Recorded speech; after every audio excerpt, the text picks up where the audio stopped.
Siyam na pulis ng Magallanes Municipal Police Station ang narelieve sa pwesto dahil sa hindi umano pagsuot ng uniforme sa oras ng trabaho. Sinibak din maging ang kanilang hepe matapos na hindi raw ito maabutan sa istasyon nang minsang sorpresang magbisita doon si Sorsogon Governor Buboy Hamor. Ayon sa tagapagsalita ng Sorsogon Police Provincial Office na si Police Major Arwin Destacamento, ang pagkakarelieve sa kanilang kasamahan sa organisasyon ay pagwawasto lamang sa naobserbahang pagkukulang ng himpilan at pagsunod sa pamantayan ng pulisya. Dagdag pa niya, ang mga sinibak sa pwesto ay ililipat sa ibang police station habang gumugulong ang investigasyon.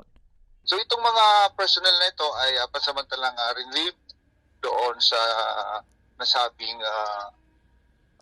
station and pinalitan po ito ng personnel coming from mobile forces and dito rin sa ibang station.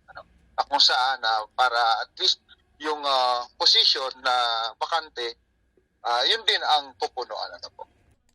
Dahil dito, mas paghuhusayan pa umano ng Sorsogon PPO ang kanilang pagdidisiplina sa kanilang mga kapulisan para sa mas epektibo at maaasahang serbisyo sa komunidad. And ito is part ng isang corrective measure ng komandang Sorsogon PPO sa pamumuno ng aming Provincial Director, First Colonel Alex.